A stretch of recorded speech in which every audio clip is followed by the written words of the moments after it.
Hi hello welcome back to new video. ಇವತ್ತಿನ ಈ ವಿಡಿಯೋದಲ್ಲಿ ನೀವು ಡಿಜಿಟಲ್ ವೋಟರ್ ಐಡಿನ ಯಾವ ರೀತಿ ನಿಮ್ಮ ಮೊಬೈಲ್ ನಲ್ಲಿ ಡೌನ್ಲೋಡ್ ಮಾಡ್ಕೊಳ್ಳೋದು ಅಥವಾ ನಿಮ್ಮ PC ಅಥವಾ ನಿಮ್ಮ ಲ್ಯಾಪ್ಟಾಪ್ ನಲ್ಲಿ ಯಾವ ರೀತಿ ಡೌನ್ಲೋಡ್ ಮಾಡ್ಕೊಳ್ಳೋದು ಅನ್ನೋದ್ರ ಬಗ್ಗೆ ಸಂಪೂರ್ಣವಾಗಿ ಈ ವಿಡಿಯೋದಲ್ಲಿ ನಿಮಗೆ ಮಾಹಿತಿ ಸಿಗುತ್ತೆ. ಇನ್ನು ಯಾರು ನಮ್ಮ crazy tech Kannada YouTube channel ಅನ್ನ ಸಬ್ಸ್ಕ್ರೈಬ್ ಮಾಡ್ಕೊಂಡಿಲ್ಲ, ಸೊ ದಯವಿಟ್ಟು ಸಬ್ಸ್ಕ್ರೈಬ್ ಮಾಡ್ಕೊಳ್ಳಿ ಹಾಗೂ ವಿಡಿಯೋನ ನಿಮ್ಮ ಫ್ರೆಂಡ್ಸ್ ಮತ್ತು ಫ್ಯಾಮಿಲಿಗೂ ಸಹ ಶೇರ್ ಮಾಡಿ ಅಂತ ಹೇಳ್ತಾ ಬನ್ನಿ ಫ್ರೆಂಡ್ಸ್, ಡೈರೆಕ್ಟ್ ಆಗಿ ವಿಡಿಯೋನ ಸ್ಟಾರ್ಟ್ ಮಾಡೋಣ. ಮೊದಲನೇದಾಗಿ ಈ ಪ್ರೊಸೆಸ್ ಅನ್ನ ಕಂಪ್ಲೀಟ್ ಮಾಡೋದಕ್ಕೆ ಅಥವಾ ನಿಮ್ಮ ಹತ್ರ ಏನು ಹಳೆ ವೋಟರ್ ಐಡಿ ಇರುತ್ತಲ್ಲ, ಸೊ ಆ ಹಳೆ ವೋಟರ್ ಐಡಿನ ಡಿಜಿಟಲ್ ವೋಟರ್ ಐಡಿಗೆ ಕನ್ವರ್ಟ್ ಮಾಡೋದಕ್ಕೆ ನಿಮ್ಗೆ ಏನೇನೆಲ್ಲ ಡಾಕ್ಯುಮೆಂಟ್ಸ್ ಬೇಕು ಅನ್ನೋದು ನೋಡೋದಾದ್ರೆ, ಮೊದಲನೇದಾಗಿ ನಿಮ್ಮ ಹತ್ರ ಹಳೇದು ವೋಟರ್ ಐಡಿ ಕಾರ್ಡ್ ಇರಬೇಕಾಗುತ್ತೆ ಅಥವಾ ನಿಮ್ಮ ಹತ್ರ ವೋಟರ್ ಐಡಿ ಕಾರ್ಡ್ ನಂಬರ್ ಆದ್ರೂ ಇರಬೇಕಾಗುತ್ತೆ. ನಂತರ ನೀವು ವೋಟರ್ ಐಡಿಗೆ ರಿಜಿಸ್ಟರ್ ಆಗಿರುವ ಮೊಬೈಲ್ ನಂಬರ್ ಅಥವಾ ಇಮೇಲ್ ಐಡಿ ನಿಮ್ಮ ಹತ್ರ ಇರಬೇಕಾಗಿರುತ್ತೆ. ಸೊ ನೀವು ಈ ಡಾಕ್ಯುಮೆಂಟ್ಸ್ಗಳು ಅಂದ್ರೆ ಇವೆರಡು ಡಾಕ್ಯುಮೆಂಟ್ಸ್ಗಳು ಅಥವಾ mobile number email ID link ಆಗಿದ್ರೆ, ಸೊ ನೀವು ನಿಮ್ಮ ಹಳೆ ವೋಟರ್ ಐಡಿಯಿಂದ ನೀವು ಡಿಜಿಟಲ್ ವೋಟರ್ ಐಡಿಯನ್ನ ನೀವು ಡೌನ್ಲೋಡ್ ಮಾಡ್ಕೋಬಹುದಾಗಿರುತ್ತೆ.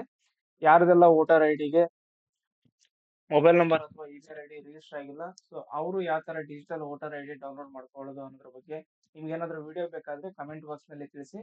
ಸೊ ಅದ್ರ ಬಗ್ಗೆನೂ ಸಹ ನಾನೊಂದು ವಿಡಿಯೋನ ಮಾಡಿ ಅಪ್ಲೋಡ್ ಮಾಡ್ತೀನಿ. ಬನ್ನಿ ಫ್ರೆಂಡ್ಸ್, ಈಗ ವಿಡಿಯೋನ ಸ್ಟಾರ್ಟ್ ಮಾಡೋಣ. ಮೊದಲನೇದಾಗಿ ನಿಮ್ಮ ಮೊಬೈಲ್ ನಲ್ಲಿ ಅಥವಾ ನಿಮ್ಮ ಲ್ಯಾಪ್ಟಾಪ್ ನಲ್ಲಿ ಕ್ರೋಮ್ ಅಪ್ಲಿಕೇಶನ್ ಅನ್ನು ಓಪನ್ ಮಾಡಿಕೊಂಡು NVSP ಅಂದ್ರೆ ನ್ಯಾಷನಲ್ ವೋಟರ್ಸ್ ಪೋರ್ಟಲ್ ಅನ್ನ ನೀವು ಓಪನ್ ಮಾಡಬೇಕಾಗುತ್ತೆ.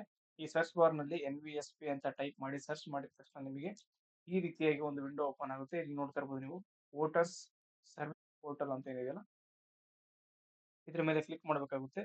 ಇದ್ರ ಮೇಲೆ ಕ್ಲಿಕ್ ಮಾಡಿದ ತಕ್ಷಣ ನಿಮಗೆ ಈ ತರ ಒಂದು ಹೋಮ್ ಪೇಜ್ ಬರುತ್ತೆ. ಈ ಹೋಮ್ ಪೇಜ್ ಅಲ್ಲಿ ನೋಡ್ತಾ ಇರ್ಬೋದು ನಿಮಗೆ ಎರಡು ಆಪ್ಷನ್ ಕಾಣಿಸುತ್ತೆ ಇಲ್ಲಿ ಮೇಲ್ಗಡೆಗೆ. ಇಲ್ಲಿ ನೋಡ್ತಿರ್ಬೋದು ಫ್ರೆಂಡ್ಸ್, ನಿಮಗೆ ಮೊದಲನೇದಾಗಿ ಲಾಗಿನ್ ಆಪ್ಷನ್ ಮತ್ತು ಸೈನ್ ಅಪ್ ಆಪ್ಷನ್ ಅಂತ ಎರಡು ಆಪ್ಷನ್ ಕಾಣಿಸುತ್ತೆ.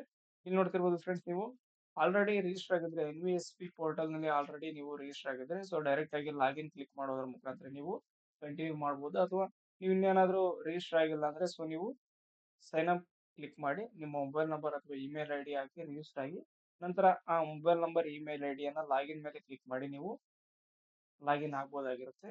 ಸೊ ನೀವು ಇಲ್ಲಿ ನೋಡ್ತಾ ಇರ್ಬೋದು, ಲಾಗಿನ್ ಗೆ ಬಂದ್ರೆ ನಿಮಗೆ ಮೊಬೈಲ್ ನಂಬರ್ ಅಥವಾ ಇಮೇಲ್ ಐಡಿ ಅನ್ನ ಕೇಳುತ್ತೆ. ಸೊ ಇದ್ರ ಮೇಲೆ ಕ್ಲಿಕ್ ಮಾಡಿ ಇಲ್ಲಿ ಏನು ಕ್ಯಾಪ್ಚರ್ ಕೋಡ್ ಕಾಣಿಸ್ತಾ ಇದೆಯಲ್ಲ, ಸೊ ಇಲ್ಲಿ ಎಂಟರ್ ಮಾಡಿ ರಿಕ್ವೆಸ್ಟ್ OTP ಮೇಲೆ ಕ್ಲಿಕ್ ಮಾಡಬೇಕಾಗಿರುತ್ತೆ. ರಿಕ್ವೆಸ್ಟ್ OTP ಮೇಲೆ ಕ್ಲಿಕ್ ಮಾಡಿದ ತಕ್ಷಣ ನಿಮಗೆ ರಿಜಿಸ್ಟರ್ ಆಗಿರುವ ನಿಮ್ಮ ಮೊಬೈಲ್ ನಂಬರ್ ಅಥವಾ ವೋಟರ್ ಐಡಿಗೆ ಇಮೇಲ್ ಐಡಿಗೆ ನಿಮಗೆ ಒಂದು OTP ಬರುತ್ತೆ. ಸೊ ಆ OTP ಎಂಟರ್ ಮಾಡಿ ನೀವು ಕಂಟಿನ್ಯೂ ಆಗ್ಬೇಕಾಗಿರುತ್ತೆ. OTP ಎಂಟರ್ ಮಾಡಿದ ತಕ್ಷಣ ನೀವು ಸಬ್ಮಿಟ್ ಮೇಲೆ ಕ್ಲಿಕ್ ಮಾಡಬೇಕಾಗಿರುತ್ತೆ. ಸಬ್ಮಿಟ್ ಮೇಲೆ ಕ್ಲಿಕ್ ಮಾಡಿದ ತಕ್ಷಣ ನಿಮಗೆ ಆಲ್ರೆಡಿ ಲಾಗಿನ್ ಆಗಿರುವ ಒಂದು ಹೋಮ್ ಪೇಜ್ ಬರುತ್ತೆ. ಈ ಲಾಗಿನ್ ಆಗಿರೋ ಹೋಮ್ ಪೇಜ್ ಬಂದ ಮೇಲೆ ನಿಮ್ಗೆ ಇಲ್ಲಿ ಹಲವಾರು ರೀತಿಯ ಆಪ್ಷನ್ಗಳು ನೋಡೋಕೆ ಸಿಗ್ತವೆ. ನೀವು ವೋಟರ್ ಐಡಿ ರಿಜಿಸ್ಟ್ರೇಷನ್ ಅಥವಾ ನೀವು ಕರೆಕ್ಷನ್ಗೆ ಅಪ್ಲೈ ಮಾಡೋದಾಗಿರ್ಬೋದು, ಅಥವಾ NRI ಗಳಿಗೆ ನೀವು ವೋಟರ್ ಐಡಿ ರಿಜಿಸ್ಟ್ರೇಷನ್ ಆಗಿರ್ಬೋದು, ಅಥವಾ ಡೌನ್ಲೋಡ್ ಎಲೆಕ್ಟ್ರೋಲ್ ರೂಲ್ ಆಗಿರ್ಬೋದು, ಅಥವಾ ಇಲ್ಲಿ ನೋಡ್ತಾ ಇರ್ಬೋದು ನೀವು.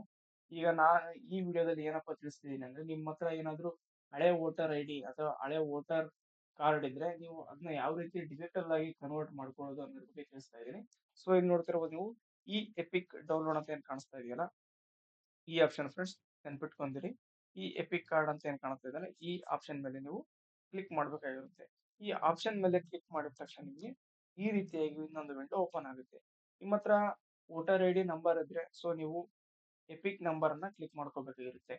ಅಥವಾ ನೀವು ಹೊಸದಾಗಿ ಈಗ ವೋಟರ್ ಐಡಿ ಅಪ್ಲಿಕೇಶನ್ ಹಾಕಿರ್ತೀನಿ, ಅಥವಾ 18 ವರ್ಷ ಈಗ ನನಗೆ ಆಗಿದ್ದು, ಈಗ ನಾನು ಹೊಸದಾಗಿ ಅಪ್ಲಿಕೇಶನ್ ಅನ್ನ ಹಾಕಿ ವೋಟರ್ ಐಡಿ ನನಗೆ ಡಿಜಿಟಲ್ ಫಾರ್ಮೆಟ್ ನಲ್ಲಿ ಬೇಕು ಅನ್ನೋರು, ಸೊ ನಿಮ್ಮ ಅಪ್ಲಿಕೇಶನ್ ನಂಬರ್ ಏನಿರುತ್ತಲ್ಲ, ರೆಫರೆನ್ಸ್ ನಂಬರ್, ಆ ರೆಫರೆನ್ಸ್ ನಂಬರ್ ಮುಖಾಂತರ ಕೂಡ ನೀವು ವೋಟರ್ ಐಡಿ ಡಿಜಿಟಲ್ ವೋಟರ್ ಐಡಿಯನ್ನು ನೀವು ಡೌನ್ಲೋಡ್ ಮಾಡ್ಕೋಬಹುದಾಗಿರುತ್ತೆ. ಸೊ ಅಪ್ಲಿಕೇಶನ್ ನಂಬರ್ ಅಥವಾ ರೆಫರೆನ್ಸ್ ನಂಬರ್ ಯಾರ ಹತ್ರ ಎಲ್ಲ ಇದೆ, ಸೊ ಅವರು ಫಾರ್ಮ್ ರೆಫರೆನ್ಸ್ ನಂಬರ್ ಮೇಲೆ ಕ್ಲಿಕ್ ಮಾಡಿಕೊಂಡು ಕಂಟಿನ್ಯೂ ಆಗಬೇಕು. ನಮ್ಮ ಹತ್ರ ರೆಫರೆನ್ಸ್ ನಂಬರ್ ಇಲ್ಲ ಅಂದ್ರೆ ನೀವು ಡೈರೆಕ್ಟ್ ಆಗಿ ಎಪಿಕ್ ನಂಬರ್ ಮೇಲೆ ಕ್ಲಿಕ್ ಮಾಡಿಕೊಂಡು ನಿಮ್ಮ ಎಪಿಕ್ ನಂಬರ್ ಅನ್ನ ಇಲ್ಲಿ ಎಂಟರ್ ಮಾಡಬೇಕಾಗಿರುತ್ತೆ. ನಂತರ ನಿಮ್ದು ಏನು ಸ್ಟೇಟ್ ಇರುತ್ತಲ್ಲ, ನಿಮ್ದು ಯಾವ ಸ್ಟೇಟ್ ಅಂಡರ್ ನಲ್ಲಿ ನೀವು ಬರ್ತೀರಾ ಅನ್ನೋದ್ರ ಬಗ್ಗೆ ಇಲ್ಲಿ ಎಂಟರ್ ಮಾಡ್ಬೇಕಾಗಿರುತ್ತೆ. ಸೊ ಇದು ಕರ್ನಾಟಕ ಡಿಫಾಲ್ಟ್ ಇರೋದು. ಕರ್ನಾಟಕ, ಯಾರ್ಯಾರು ಕರ್ನಾಟಕದಿಂದ ಇರ್ತೀರೋ ಸೊ ಅವರೆಲ್ಲ ಕರ್ನಾಟಕ ಸೆಲೆಕ್ಟ್ ಮಾಡ್ಕೊಂಡ್ರಿ. ನಂತರ ನಿಮಗೆ ಬಿಹಾರ, ಗುಜರಾತ್, ಹರಿಯಾಣ, ಸೊ ಇದೇ ರೀತಿ ನಿಮಗೆ ಎಲ್ಲಾ ಸ್ಟೇಟ್ಗಳದ್ದು ಇಲ್ಲಿ ಡೌನ್ಲೋಡ್ ಮಾಡ್ಕೋಬಹುದಾಗಿರುತ್ತೆ. ನಿಮ್ಮ ಸ್ಟೇಟ್ ಅನ್ನ ಡೌನ್ಲೋಡ್ ಮಾಡ್ಕೊಂಡು ನಂತರ ಇಲ್ಲಿ ನೋಡ್ತಾ ಇರ್ಬೋದು, ಫಸ್ಟ್ನೇದಾಗಿ ಎಪಿಕ್ ನಂಬರ್ ಅನ್ನ ಸೆಲೆಕ್ಟ್ ಮಾಡ್ಕೊಳ್ಳಿ. ನಂತರ ಎಪಿಕ್ ನಂಬರ್ ಅನ್ನ ಹಾಕೊಳ್ಳಿ. ನಂತರ ನಿಮ್ಮ ಸ್ಟೇಟ್ ಅನ್ನ ಸೆಲೆಕ್ಟ್ ಮಾಡ್ಕೊಂಡು ಸರ್ಚ್ ಅಂತ ಕ್ಲಿಕ್ ಮಾಡ್ಬೇಕಾಗುತ್ತೆ. ಸರ್ಚ್ ಅಂತ ಕ್ಲಿಕ್ ಮಾಡಿದ ತಕ್ಷಣ ನಿಮಗೆ ನಿಮ್ಮ ನೇಮ್ ಶೋ ಆಗುತ್ತೆ ಫ್ರೆಂಡ್ಸ್. ನಿಮ್ಮ ನೇಮ್ ಶೋ ಆಗುತ್ತೆ. ನಿಮ್ಮ ನೇಮ್ ಶೋ ಆದ್ಮೇಲೆ ಅದೇನಾದ್ರೂ ಕರೆಕ್ಟ್ ಆಗಿ ಎಲ್ಲ ಶೋ ಆದ್ರೆ, ಸೊ ಎಸ್ ಅಂತ ಕ್ಲಿಕ್ ಮಾಡಿಬಿಟ್ಟು ನೀವು ಕಂಟಿನ್ಯೂ ಅಂತ ಕೊಡ್ಬೇಕಾಗುತ್ತೆ. ಎಸ್ ಅಂತ ಕ್ಲಿಕ್ ಮಾಡಿ ಕಂಟಿನ್ಯೂ ಕೊಟ್ಮೇಲೆ ನಿಮಗೆ ಇಲ್ಲಿ ಒಂದು ಆಪ್ಷನ್ ಬರುತ್ತೆ ಫ್ರೆಂಡ್ಸ್. ನಿಮ್ಮ ವೋಟರ್ ಐಡಿಗೆ ಮೊಬೈಲ್ ನಂಬರ್ ಅಥವಾ ಮೇಲ್ ಐಡಿ ರಿಜಿಸ್ಟರ್ ಆಗಿದ್ರೆ ಅದು ಇಶ್ಯೂ ಆಗುತ್ತೆ. ಸೊ ಆ ಮೊಬೈಲ್ ನಂಬರ್ ಅಥವಾ ಮೇಲ್ ಐಡಿಗೆ ಒಂದು OTP ಹೋಗುತ್ತೆ ಫ್ರೆಂಡ್ಸ್. ಯಾರ್ಯಾರು ವೋಟರ್ ಐಡಿಗೆ ಇನ್ನೂ ಮೊಬೈಲ್ ನಂಬರ್ ಅಥವಾ ಇಮೇಲ್ ಐಡಿ ಲಿಂಕ್ ಆಗಿಲ್ವೋ, ಸೊ ಅವರು ಈ ಆಪ್ಷನ್ ಅಲ್ಲಿ ಬಂದು ನೀವು ವೋಟರ್ ಐಡಿ ಡಿಜಿಟಲ್ ವೋಟರ್ ಐಡಿಯನ್ನ ಡೌನ್ಲೋಡ್ ಮಾಡ್ಕೊಳ್ಳೋಕೆ ಆಗೋದಿಲ್ಲ. ಸೊ ಅವರೆಲ್ಲ ಯಾವ ರೀತಿ ಡೌನ್ಲೋಡ್ ಮಾಡ್ಕೊಳ್ಳೋದು ಅಥವಾ ಅವರ ವೋಟರ್ ಐಡಿಗೆ ಯಾವ ರೀತಿ ಮೊಬೈಲ್ ನಂಬರ್ ಮತ್ತು ಇಮೇಲ್ ಐಡಿಯನ್ನ ಲಿಂಕ್ ಮಾಡೋದು ಅನ್ನೋದ್ರ ಬಗ್ಗೆ ನಿಮ್ಗೆ ಏನಾದ್ರೂ ಮಾಹಿತಿ ಬೇಕಂದ್ರೆ ಸೊ ಕಮೆಂಟ್ ಬಾಕ್ಸ್ ನಲ್ಲಿ ದಯವಿಟ್ಟು ಕಮೆಂಟ್ ಮಾಡಿ. ನಾನು ಅದ್ರ ಬಗ್ಗೆ ಸಪರೇಟ್ ಆಗಿ ಒಂದು ವಿಡಿಯೋ ಮಾಡ್ತೀನಿ. ಯಾವ ರೀತಿ ಹಳೆ ವೋಟರ್ ಐಡಿಗೆ ಯಾವ ರೀತಿ ನೀವು ಮೊಬೈಲ್ ನಂಬರ್ ಅನ್ನ ಲಿಂಕ್ ಮಾಡೋದು ಮತ್ತು ಡಿಜಿಟಲ್ ವೋಟರ್ ಐಡಿಯನ್ನ ಡೌನ್ಲೋಡ್ ಮಾಡ್ಕೊಳ್ಳೋದು ಮತ್ತು ಹಳೆ ವೋಟರ್ ಐಡಿಯಲ್ಲಿ ನೇಮ್ ಅಡ್ರೆಸ್ ಕರೆಕ್ಷನ್ ಅಥವಾ ಫೋಟೋ ಕರೆಕ್ಷನ್ ಅನ್ನ ಯಾವ ರೀತಿ ಮಾಡ್ಕೊಳ್ಳೋದು ಅನ್ನೋದ್ರ ಬಗ್ಗೆ ಸಂಪೂರ್ಣವಾಗಿ ತಿಳಿಸ್ಕೊಡ್ತೀನಿ. ಈ ವಿಡಿಯೋದಲ್ಲಿ ಮೊಬೈಲ್ ನಂಬರ್ ಅಥವಾ ಇಮೇಲ್ ಐಡಿಗೆ ಒಂದು OTP ಹೋಗಿರುತ್ತೆ. ಆ OTP ಯನ್ನ ಎಂಟರ್ ಮಾಡಿ ನೀವು ಸಬ್ಮಿಟ್ ಮೇಲೆ ಕ್ಲಿಕ್ ಮಾಡಿದ ತಕ್ಷಣ ನಿಮಗೆ ಡಿಜಿಟಲ್ ಫಾರ್ಮೆಟ್ ಅಲ್ಲಿರುವ ಒಂದು ವೋಟರ್ ಐಡಿ ನಿಮಗೆ ಶೋ ಆಗುತ್ತೆ. ಆ ವೋಟರ್ ಐಡಿಯನ್ನ ನೀವು ಡೌನ್ಲೋಡ್ ಮಾಡ್ಕೊಂಡು ಸೊ ನಿಮ್ಮ ಹತ್ತಿರದ ಏನು ಜೆರಾಕ್ಸ್ ಸೆಂಟರ್ ಅಥವಾ ಇಂಟರ್ನೆಟ್ ಸೆಂಟರ್ ಇರ್ತಾವಲ್ಲ ಅಲ್ಲಿ ಹೋಗಿ ನೀವು ಪ್ರಿಂಟ್ ತೆಗೆದುಕೊಳ್ಬಹುದಾಗಿರುತ್ತೆ. ನಂತರ ನೀವು ಅದು ಬೇಕಂದ್ರೆ ನೀವು PVC ಕಾರ್ಡ್ ಕೂಡ ನಿಮಗೆ ಪೋಸ್ಟಿಗೆ ಬರುತ್ತೆ. ಸೊ ಅದೇನೋ ಬರೋದು ಲೇಟ್ ಆದ್ರೆ ನೀವು ಪ್ರಿಂಟ್ ತೆಕ್ಕೊಂಡು ನಿಮ್ಮ ಹತ್ರ ಇಟ್ಕೋಬಹುದಾಗಿರುತ್ತೆ ಫ್ರೆಂಡ್ಸ್. ಇದಿಷ್ಟು ಇವತ್ತಿನ ಈ ವಿಡಿಯೋ ಆಗಿರುತ್ತೆ ಫ್ರೆಂಡ್ಸ್. ಸಿಗೋಣ ಮುಂದಿನ ವಿಡಿಯೋದಲ್ಲಿ.